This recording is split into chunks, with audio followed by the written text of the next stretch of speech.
The autumn air in Boston was gradually taking on winter's chill. Elizabeth Harrison gazed out the window of her design office in Old Town while sketching a baby room for her niece or nephew. As her pencil glided over the paper, her mind drifted to the child she had lost several months ago. "Elizabeth, there's a client on the phone," her assistant Kate peeked through the office door. Elizabeth took a deep breath, put on a smile, and closed her sketchbook. She was a highly regarded interior designer in Boston, especially known for her restoration of old buildings. Business was going well, and she had recently been featured on a magazine cover.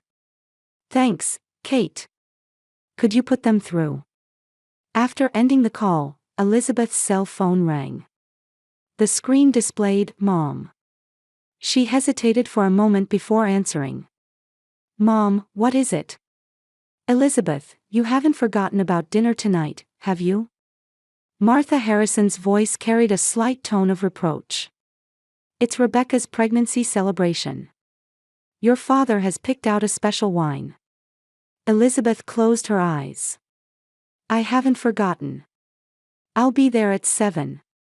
"Good, and could you help with the decorations for Rebecca's baby shower? You're good at that sort of thing, aren't you? We're holding it next Saturday at the Golden Garden." "Mom, my work." "Don't worry, I've checked your schedule. I asked Daniel. He said you're free." Elizabeth sighed. She felt slightly irritated that her husband had leaked information to her parents, but Daniel was probably just being polite in answering their questions. He was still trying to understand the complex relationship she had with her family. "All right. I'll help." That evening, Elizabeth and her husband headed to her parents' home. Daniel Harrison glanced at his wife while driving. "Are you okay? You don't have to push yourself today." Elizabeth smiled. "I'm fine. This is my family." Daniel nodded silently. He loved his wife and understood her complicated relationship with her family. However, he couldn't help feeling that her parents had been too cold since her miscarriage. Can you imagine making $10,000 a month just from YouTube, all from home? That's exactly what I did with redditstories. No face, no voice. Check a link in the description if you're curious. When they arrived at the Harrison mansion, the front door opened, and Rebecca came out to greet them. Her belly wasn't showing much yet, but her face had that special glow of pregnancy. "Elizabeth. Daniel. You finally made it." Rebecca hugged Elizabeth and kissed Daniel. "Everyone's waiting." In the living room, John Harrison and Martha were seated. John stood up with a whiskey in hand and shook hands with his son-in-law. "Daniel, how's work? Did you wrap up that case?" Martha kissed Elizabeth's cheek. "Dear, have you lost weight? You need to eat more," she said, touching her daughter's arm. "You need to forget about the miscarriage and move forward." Elizabeth maintained her smile while feeling pain inside. Her family treated her miscarriage as if it were a trivial event. Her doctor had told her, "Your poor physical condition is probably due to mental stress," and her family kept repeating, "You're overthinking it." "Rebecca, how's your morning sickness?" Elizabeth tried to change the subject. "I hardly have any. The doctor said, it's a healthy pregnancy." Rebecca smiled proudly. "Mom always said this about me since I was little, didn't she?" Rebecca can handle anything with ease. John smiled proudly. "That's right. She's the star of our family." During dinner, the conversation revolved around Rebecca's pregnancy, her husband Michael's success, and the coming baby. Elizabeth ate quietly, occasionally nodding to participate in the conversation. Under the table, Daniel held her hand, offering silent support.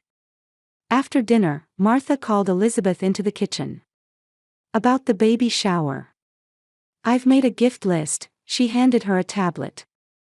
"And I have some decoration ideas too. Please take care of it." Though reluctant inside, Elizabeth smiled and nodded. "Leave it to me, Mom." On the drive home, Daniel said quietly, "You can keep your distance. You don't need to force yourself. Their family. If I don't help, who will? Elizabeth replied, gazing out the window. The next day, Elizabeth received a call from her Aunt Helen. Helen Watson, Daniel's paternal aunt, lived far away in Chicago but occasionally visited Boston. Elizabeth, I'm coming to Boston this weekend. Could we meet? Helen. Of course. Please stay with us. Elizabeth was genuinely happy. Helen was like true family to her.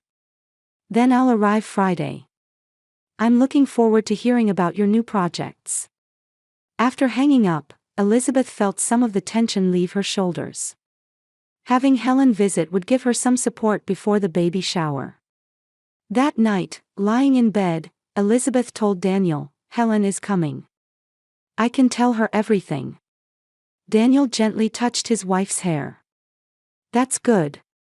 Blood ties aren't the only thing that makes a family, Liz. Elizabeth rested her head on her husband's chest. I know. But still. She cut off her words. There was much she wanted to say, but she didn't yet have the courage to voice it. The day before the baby shower, Elizabeth was shopping at Exeter Market downtown. She was selecting a gift for Rebecca, though it was hard to find something heartfelt. She was torn between wanting to sincerely celebrate her future niece or nephew and her own sense of loss. Elizabeth. Turning around, she saw Michael Foster, Rebecca's husband. He had several shopping bags on his arm. Hello, Michael, Elizabeth smiled. Michael approached her and lowered his voice. About tomorrow, are you okay? His question surprised Elizabeth. He was the only one in the family who considered her feelings. Yes, of course, she answered automatically, but seeing the sincerity in his eyes, she let a bit of truth slip. No, honestly, it's not easy. Michael nodded understandingly. I get it. Rebecca and your parents. He hesitated for a moment as if choosing his words. Sometimes they can be insensitive to others' feelings. Thank you, Michael, Elizabeth said with genuine gratitude. It helps just knowing you care. If you need anything, you can tell me, Michael said before parting. When she returned home, Daniel was in the living room with his laptop open. He looked up from the screen with a slightly confused expression. Have you seen Rebecca's Instagram? Elizabeth shook her head. She posted. Daniel turned the laptop to show her. I have a special surprise for tomorrow everyone, look forward to it. I've prepared something especially for a certain person. A wave of anxiety swept through Elizabeth. What could that be? I don't know, but I have a bad feeling, Daniel said honestly. Elizabeth took a deep breath. It's probably something about the pregnancy. Maybe a gender reveal. Maybe. Daniel didn't seem convinced but said nothing more. In the evening, Helen arrived. Despite the long journey from Chicago, she was full of energy. At 60, Helen had short graying hair and intelligent blue eyes, and was known for her straightforward manner. Elizabeth, you've lost weight, Helen said, hugging her nephew's wife tightly. Are you all right? Yes, I'm just busy, Elizabeth answered, but Helen's sharp eyes didn't miss her fatigue. After dinner, while Daniel was cleaning up, Helen and Elizabeth went out to the patio. Under the starry sky, Helen tilted her wine glass and asked. Tell me the truth. How did your family respond, especially after the miscarriage? Elizabeth was a bit startled. Why? Daniel told me a little. He's worried. After a long silence, Elizabeth finally spoke. They don't care. For Mom and Dad, only Rebecca's pregnancy matters. Her voice was tinged with pain. The day after my miscarriage, Mom called and said, try again soon. As if, what I lost was a pet or something. Anger flashed across Helen's face. That's terrible. But their family, Elizabeth said as if making an excuse. Because they're family, they should cherish your feelings more, Helen said firmly. Blood ties alone don't make a family. Love and respect create a family. Tears welled up in Elizabeth's eyes. I know, but don't you think it's strange? Why are they so cold when they're supposed to be family? Helen's question left Elizabeth silent. From inside the house, they heard Daniel's phone ring. After a while, he came out to the patio. His expression showed clear concern. That was Rebecca, he said quietly. She says she's prepared a special presentation for tomorrow. I asked several times, but she wouldn't tell me what it was. Elizabeth's anxiety increased. I wonder what she's planning. That night, Elizabeth was plagued by nightmares. In her dream, she was surrounded by many people, but no one would listen to her. Rebecca approached, smiling. Behind that smile lurked something cruel. Liz, Daniel's voice woke her. Are you okay? You were screaming. Elizabeth wiped her sweat-drenched forehead. I had a scary dream. What was it about? I don't remember, she lied. In fact, she remembered it vividly, but she was afraid that voicing it would make it real. During breakfast, Helen looked worriedly at Elizabeth's complexion. You didn't sleep well. Elizabeth smiled weakly. I'm fine. You don't have to go to the party today, Helen suggested. You could say you're not feeling well. Elizabeth shook her head. Then I'd be criticized even more. Elizabeth only thinks about herself. That's their problem, not yours, Helen said. I'm going, Elizabeth was determined. But I promise to leave immediately if anything happens. Daniel and Helen exchanged glances and nodded. We'll be right by your side, Daniel held his wife's hand. The three of them began to prepare. Elizabeth put on a pale blue dress and picked up the gift bag. On the surface, she was ready to play the role of the perfect sister. But inside, a storm was brewing. Before getting into the car, Helen grabbed her arm. Remember. There are people who love the real you. Elizabeth's heart filled with gratitude. The Golden Garden was one of Boston's most prestigious restaurants. It was a 19th-century mansion that had been modernized while preserving its historic character, with an elegant banquet hall with a high ceiling on the second floor. Upon arriving at the restaurant, Elizabeth hesitated for a moment. Though she had been involved in the restaurant's design, she couldn't feel proud of it today. Liz, are you okay? Daniel placed his hand on her arm.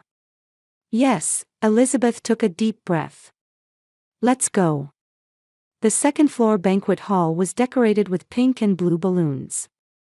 About 20 relatives and friends had already arrived, enjoying appetizers or surrounding the pregnant Rebecca in conversation. As Elizabeth, Daniel, and Helen entered, Martha hurried over. You finally made it, Martha's voice was sweet, but her eyes had a stinging light. Rebecca's been waiting. And Helen, it's been a while. Yes, Martha, Helen replied calmly. You look well. Martha turned away as if ignoring Helen and grabbed Elizabeth's arm. Come, let's go greet Rebecca.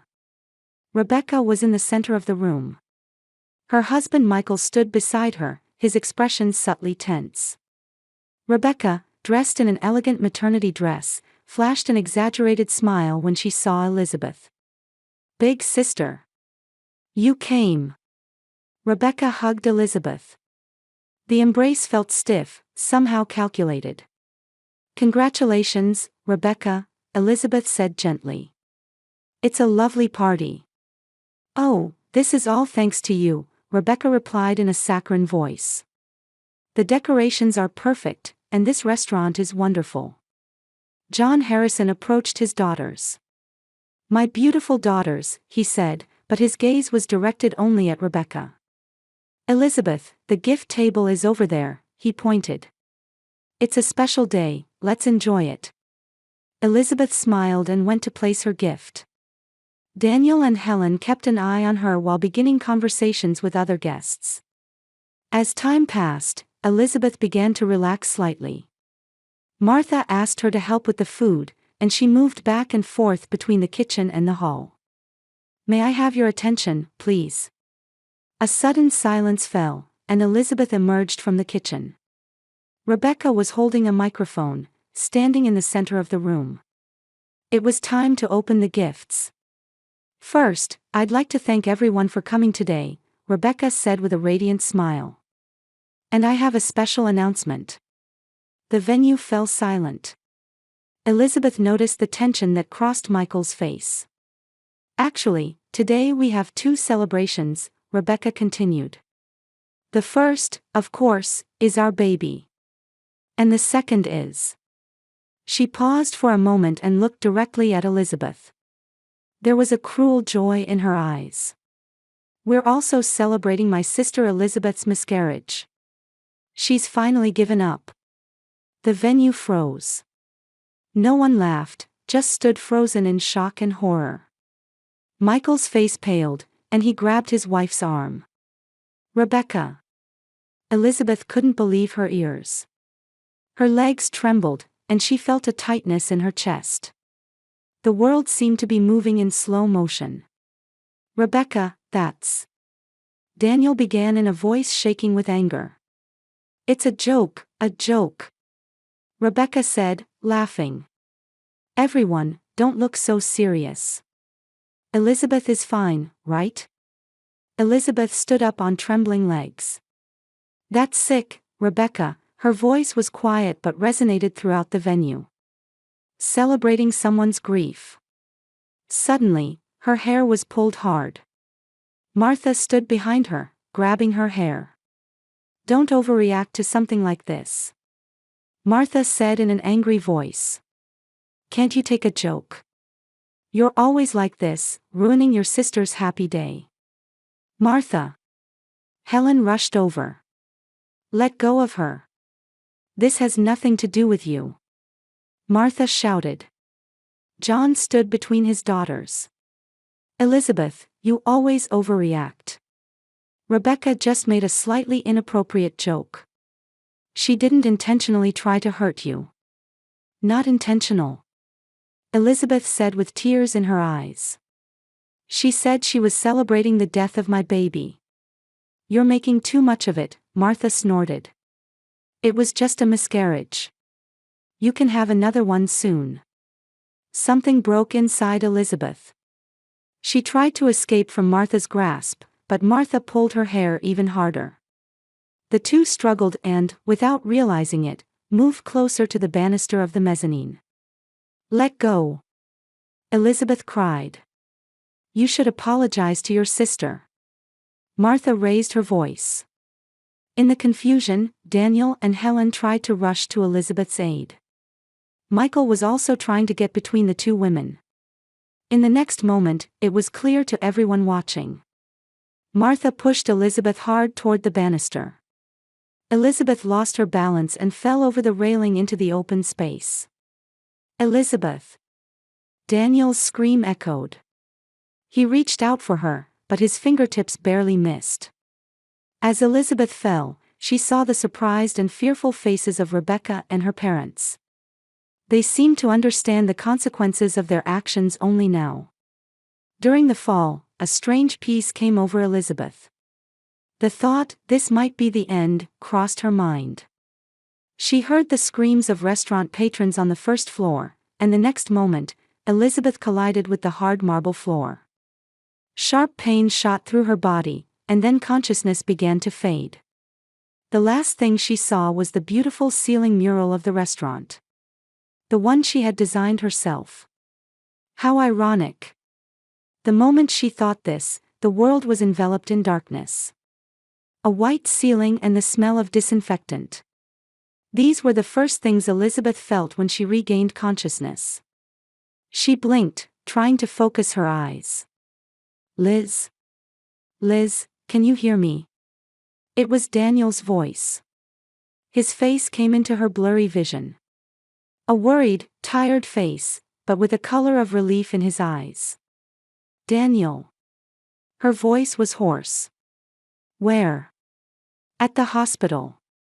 You're going to be fine now." Elizabeth could gradually see her surroundings. A white hospital room. And 4 drip. And 2 other figures by the window. Helen and a stranger. A man in uniform. A police officer. Elizabeth was confused. Memories came back in fragments. The baby shower. Rebecca's words. The struggle with Martha. And the fall. What happened? Miss Harrison, the police officer approached. How are you feeling? It hurts, but I'm okay, Elizabeth answered. And you are? Detective Martin. I'd like to talk to you about your accident. Accident? Elizabeth, Helen came to her bedside and took her hand. You fell from the 2nd floor. But miraculously, you escaped serious injury. According to the doctor, you have a mild concussion, a broken right arm, and bruises on your back. I remember. Elizabeth searched for words. Rebecca said, terrible things, and then Mom and Michael Foster called it in, Detective Martin said calmly. According to his testimony, this wasn't just an accident. Michael? Elizabeth was surprised. The door opened, and another person entered. An intelligent-looking black woman in a suit.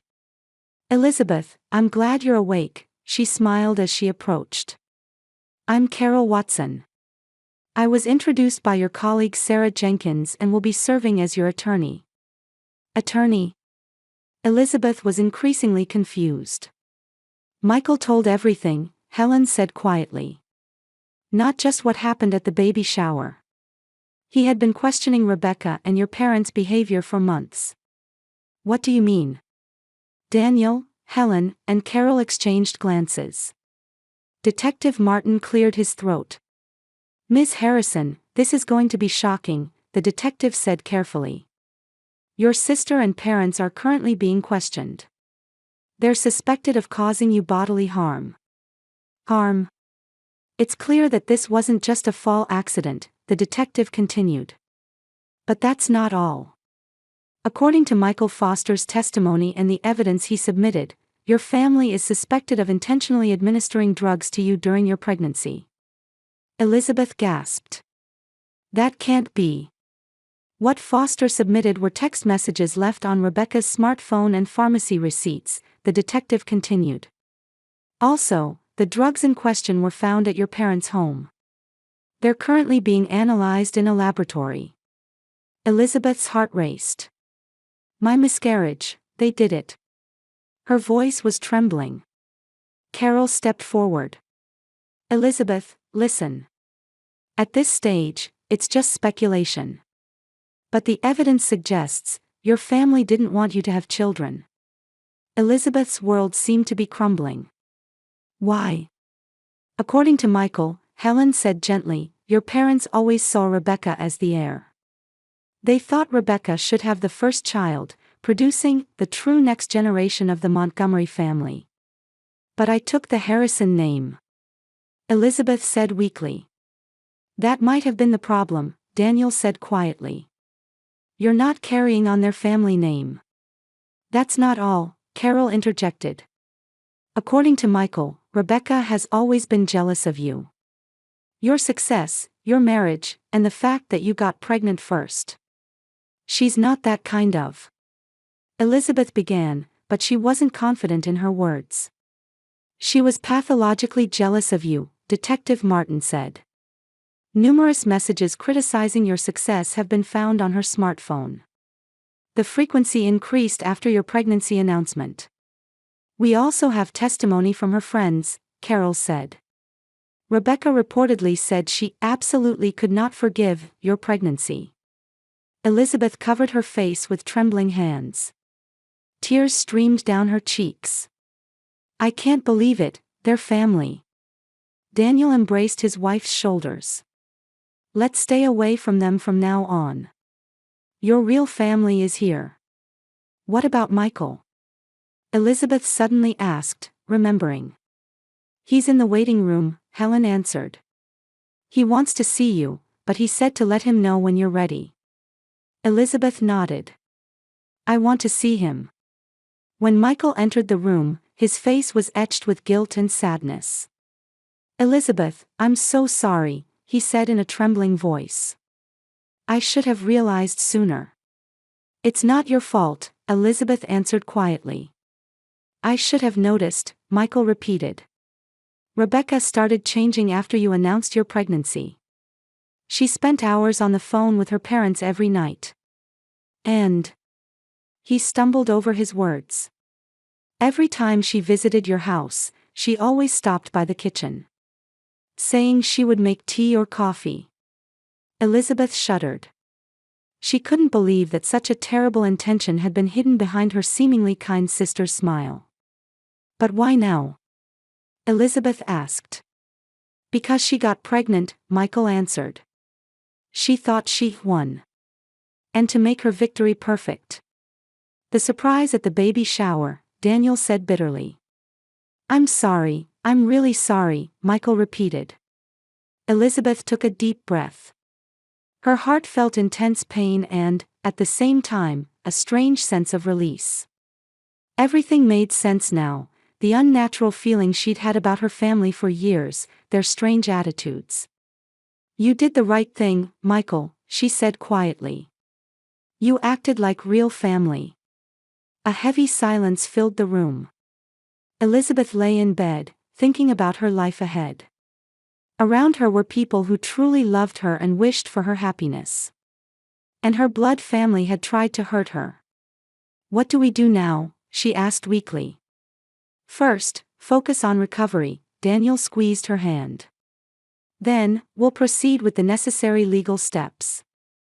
Carol will fully support us. Carol nodded. I will protect you from your family.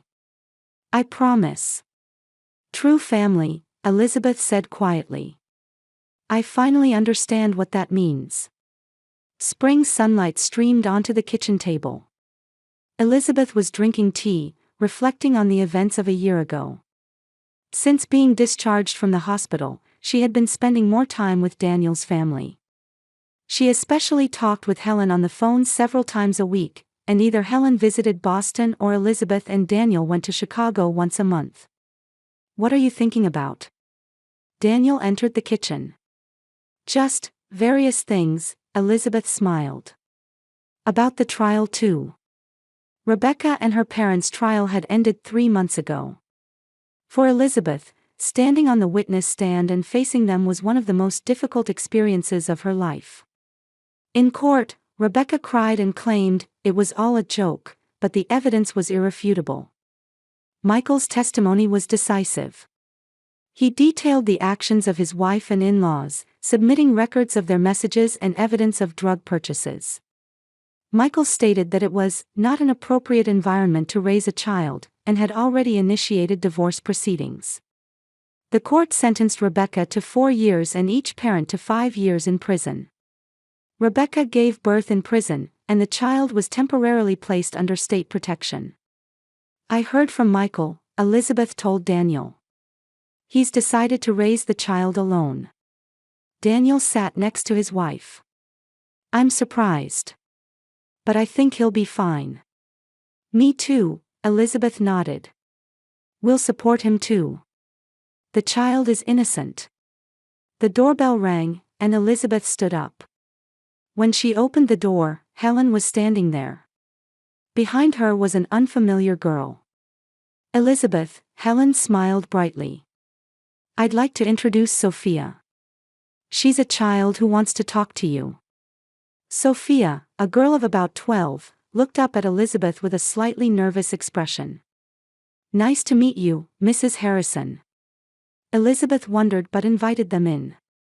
In the living room, Helen explained. Sophia is the daughter of an acquaintance of mine.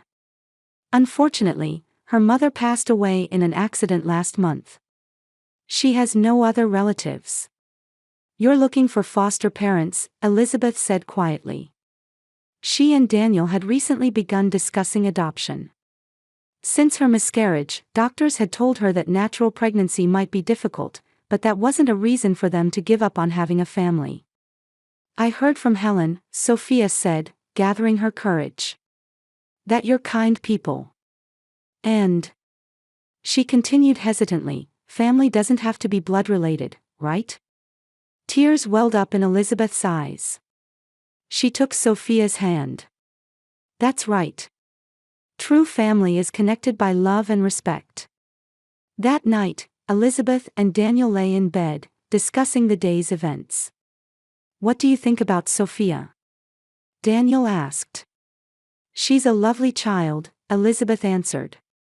Of course, this is a big decision, but let's take our time to think about it. Daniel held his wife's hand. But I'm thinking positively. Elizabeth nodded. Looking up at the starry sky visible through the window, she reflected. A year ago, she had been betrayed by her blood family, but now she was surrounded by a real family bound by new ties. Rebecca and her parents would move to another state after their release. They seemed to continue blaming Elizabeth, but they would no longer be involved in her life. True family, Elizabeth whispered. I'm sure we can become a wonderful family. Daniel embraced his wife. Outside, the spring breeze gently stirred the trees, heralding a new beginning.